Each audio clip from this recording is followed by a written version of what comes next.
Hello mate, how are you? ハリオです。皆さんいかがお過ごしでしょうか？イギリスはロンドンからこんにちは、ハリオです。今週のロンドンはちょっと雨が多くて、どんよりをしたような一週間でしたが、日本いかがでしたでしょうか？僕今年ちょっと目標にしていることがあって、平日できれば毎日、最低でも確実で、ランニング5キロと水泳1キロ行くっていうのを決めているんですけれども、ちょっと今週雨のせいで外ランニングができなくて、僕はジムでランニングをするよりも、ちょっと景色変わりながらする外でのランニングの方が、飽きずにできるので、そっちの方が好きなんですけど、ちょっと雨のせいっていうのもあって、あまりランニングできず、それで、プール、水泳はしには行っていたんですけど、ちょっと泳いでいる今、水泳ジムが、もともと本当歩いて5分ぐらいのところにあったんですけど、本当典型的なヨーロッパタイムで修理するって言って、1年で終わるって言ったのが3年前で、まだ終わってないので、さすがにそこが、修理終わったら、戻ろうかなと思ってたんですけど、もう待ちきれないなと思い、別のプールを探したところ、歩いてね、ちょっと30分ぐらいのところになったんですよ。なので、道中、基本は行き帰り歩いていくんですけど、雨だったっていうのもあるので、今週はちょっと電車で行くことが多かったかなっていう感じです。典型的な冬、ロンドンなので、今見ている空もかなりどんよりした、曇り空だし、雨もパラパラ降る日も多かったりするので、結構日光不足とか太陽光不足っていう声もちらほら聞くようなシーズンです。東京、日本いかがでしょうか？雨といえばね、僕そんなにでも言うて雨嫌いじゃないんですけれども、雨といえば結構名だたる名曲っていうのがあると思うんですけど、中西康さんの最後の雨とか、徳永英明さんレイニーブルーとか、森高千里さんの雨とか、セカオワのレインとかあると思うんですけど、僕、雨と言って好きな曲、真っ先に思い浮かぶ曲は何ですかって言われると、やっぱり、ずっと大好きなアンジェラ・アキさんのレインっていう曲なんですけど、僕が中学校1年生もしくは小学校高学年ぐらいの時にリリースされたホームっていう彼女の最初のアルバムの6曲目ぐらいに入っていた曲だと思うんですけど、ちょっと短めの曲で、彼女がインディーズの頃から歌っている曲だったみたいなんですけど、内容的にはね、アンジェラ・アキさんが昔お付き合いしていたパートナーがある日、アンジェラさんが家に帰ったら、いなくて、でテーブルの上に置き手紙で、ごめん、君のせいじゃないっていう置き手紙があって、そのまま帰ってきませんでした。ああ、悲しい雨よ、この悲しみをこう一緒に洗い流してくださいっていうすごくいい曲で、サビがね、Rain, Rain, Rain あの人の思い出 Rain, Rain, Rain 流してほしい Rain, Rain, Rain 降り止んだ後に Rain, Rain, Rain 生まれ変わりたいっていう、すごくポップなんですけど、内容的にはかなり悲しい楽曲で、僕小学校、それこそ高学年、中学校1、2年生ぐらいの時に聴いて、その曲ドハマりして、もう覚えたての弾き語り、ピアノでやったような思い出の曲っていうのもあるので、雨の曲って言われたら僕は真っ先にそのアンジェラさんの Rain っていう曲を思い出します。皆さんの好きな雨の曲とかあればぜひ、シェアしてください。さっきちょっと自分の今年の目標を言ったんですけど、僕あんまり占いとか信じるタイプじゃないし、言っても言われたことちょっとすぐ忘れちゃうタイプなんですけど、今年ね、日本に帰ってた時に年末年始に友達の一人がゲッターズ飯田さんっていう占い師のド信者で、彼に、ハリ君はね、銀の時計座だよっていうのを言われてて、銀の時計座って、人がそういう何タイプかのタイプ別であるみたいで、僕はその中でも銀の時計座っていうタイプみたいで、銀の時計座の今年の、ラッキーアクションというか、こういう風な行動をしましょうっていう指針が3つあるみたいで、それが、彼に教えてもらったのが、ネガティブな言葉をなるだけ使わないっていうことと、一人で楽しめる時間とか趣味を作るっていうことと、あと、自分らしくない行動をやってみるっていうのが今年の幸運の秘訣みたいで、ちょっと意識して、それはなんか忘れずやってて、で、ネガティブな言葉を使わないっていうのはね、今年に限らずちょっと数年前から実は実践してて、2023年の5月ぐらいかな。僕ね、今思えば多分そうだったんだろうなってやつなんですけど、クォーターライフクライシスみたいなのになって、ちょっと珍しくメンタルがすごく落ちたんですね。で、何かあったとかじゃなくて、もう純粋に漠然とした不安。イギリスに住んでるっていうのもそうだし、でも仕事は日本でしているから、すごく円安、円高に影響されやすかったりとか、そういうので、別に仕事がうまくいってなかったとか、人間関係悪くなってたとかはなかったんですけど、なんかメンタルがずっと落ちていた時期があって、その時自分の中で、ちょっとこれはしんどいなってなり、ちょっと自分の中で2つ、もう口癖をね、能動的に、もう今日からこれを口癖にするっていうのを決めたんですよ。で、その1個が、誰かに何か提案されたりとか、例えばここ食べに行こうよとか、今度ここ行かないとか、この映画見てみないとか言われた、何か誰かに提案された時、一言目に絶対最高じゃんっていうようにするようにしてるっていうのと、あと、ふとした時、ふーって我に返った時に、ラッキーだなっていうようにする。ちょっとスピリチュアルっぽいんですけど、うさんくさいかもしれないんですけど、本当にね、これをちょっと口癖にしてから、結構ね、メンタル落ちるっていうのがなくなったので、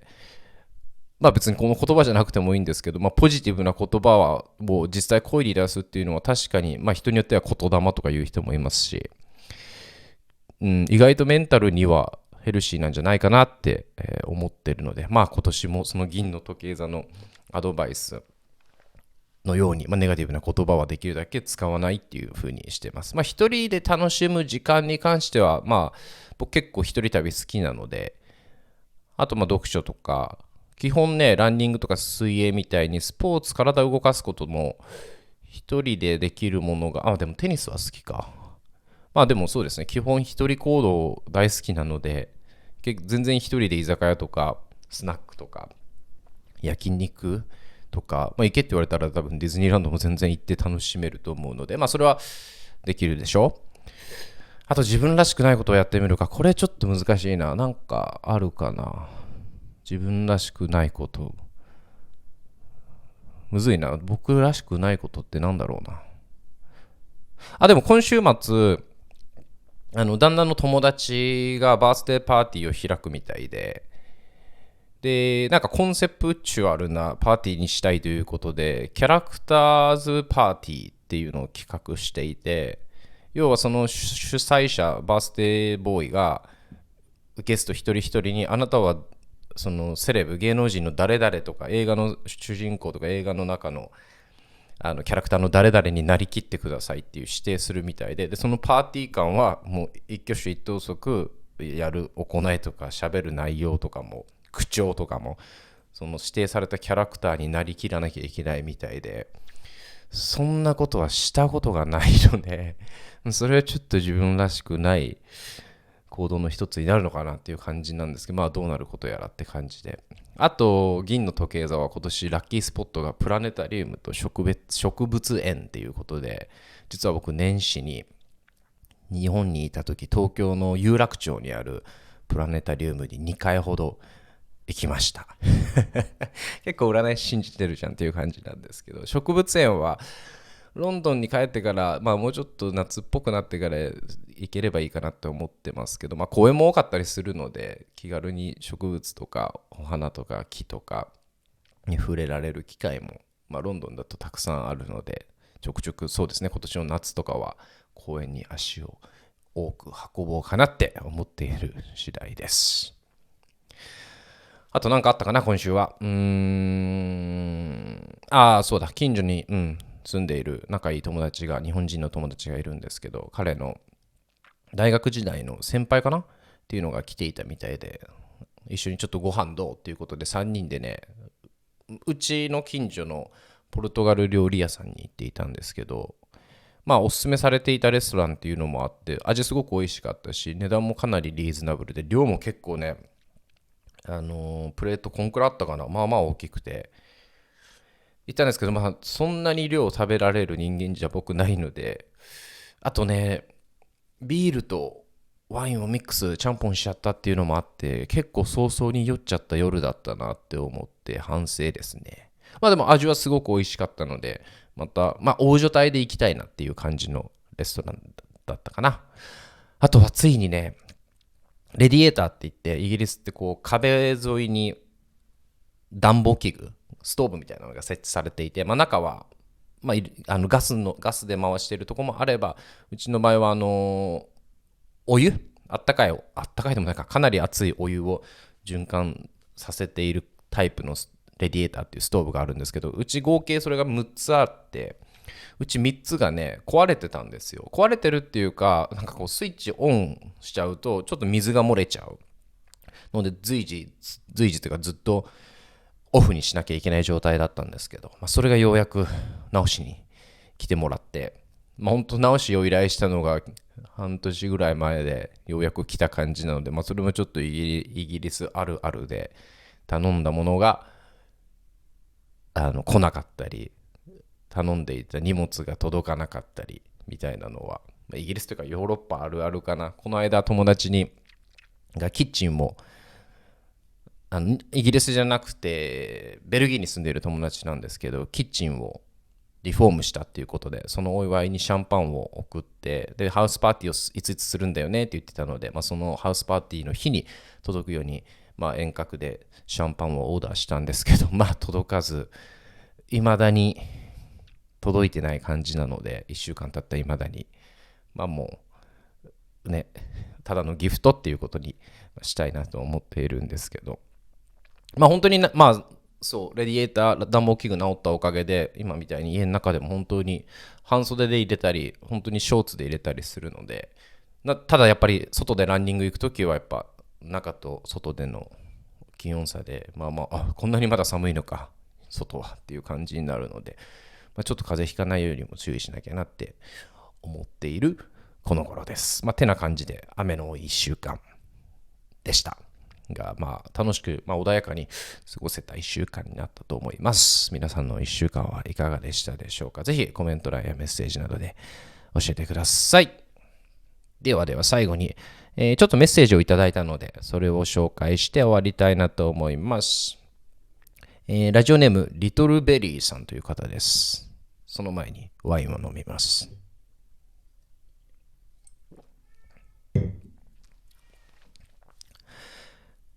ラジオネームリトルベリーさんという方ですね。ハリオさん、はじめまして。はじめまして。先日おすすめに出てきて、話し方や内容がすごく心地よく、ちょっと待ってください。うちの猫が、カミロが入りたいかもな、この部屋に。紹介します。うちの愛病カミロです。カミちゃん、カミちゃん、カミちゃん。Say hi. Good boy. ごめんなさい。ラジオネームリトルベリーさんという方ですね。Hello. ハリオさん、はじめまして。はじめまして。先日おすすめに出てきて話し方や内容がすごく心地よくラジオ感覚で楽しませてもらっています。イタリア旅行も本当に羨ましく、私もコロナ前に行ったミラノとフィレンツェを思い出しました。すいません。リトルベリーさん、ハリオさん、はじめまして。はじめまして。先日おすすめに出てきて話し方や内容がすごく心地よくラジオ感覚で楽しませてもらっています。イタリア旅行も本当に羨ましく、私もコロナ前に行ったミラノとフィレンツェを思い出しました。ジェラートがやはりレベル違いに美味しかった記憶があるのですが、今回ローマでジェラートは、堪能されましたか？私もよく一人で国内旅行をするのですが、その時必ず空港や駅などで一冊本を買って、それを読破することを目標にしています。そうすると、なんとなくその本と行った場所がリンクするような感じがして、もう一度その本を読んだ時に、その旅行の記憶をクリアに思い出すことができます。いいですね。ハリオさんは旅行の時絶対に持っていくものはありますか？またおすすめの本などありましたらぜひ教えてください。次回の旅行の時にでも読んでみたいと思います。これからも動画楽しみにしております。頑張ってください。ありがとうございます、リトルベリーさん。旅行に必ず持っていくもの、違う、その前にジェラート堪能されましたか？してないですね、今回。ちょっと寒かったっていうのもあって、気温がね、ジェラート、しました、うん。ある日のね、お昼ご飯を食べた後に、しばらくまた待ちぶらしていて、トイレがしたくなって、で見つけられず公共トイレっていうのを、で、近くにジェラートさん屋あったので、いいわ、ここでって思って、ふって入って、ジェラート、ピスタチオとね、マンゴーかね、パッションフルーツか何かを食べたんですけど、食べたわ。美味しかったです。ごめんなさい。てっきりトイレがメインだったから、ジェラートのこと忘れちゃってたわ。そう、行きました。旅行で必ず持っていくものか。僕の場合は、そうですね。iPad は基本的に持っていくようにはしてますね。仕事でちょっと軽いメール返したりとかできるっていうのもあるし、あと僕結構、本当素人なんですけど、イラストとか描くの好きなので、行った土地土地の食べたものとか、ちょっと面白い格好とか、僕自身好きなファッションしている人のをちょっと思い出しながら、その人のイラストを描いてみたりとかするので、iPad は、iPad とApple Pencil かなっていうのは結構必須で持っていきます。あと、数年前に友達に言われて僕も意識して、能動的にやっているのが、香水。なんか記憶と香りってすごく直結しやすいみたいで、リトルベリーさん言ってたみたいに、なんか、リトルベリーさんにとっての本と一緒で、あのうん、香水をつけると、その行った土地土地を鮮明に思い出すって友達が言ってて、なので彼の場合は空港の免税とかで、毎回、安くても高くても、なんか違う香水を買って、それをその旅の香りにするって言って、それいいなと思って、僕もかなりの数今家に香水あるんですけど、その中からランダムで1個選んで持っていくようにはしているかなって感じですね。あと僕ももちろん本も持っていくんですけど、海外に住んでいるっていうのもあるので、基本僕、本はネット、Amazon の Kindle で買うんですけど、おすすめの本といえば、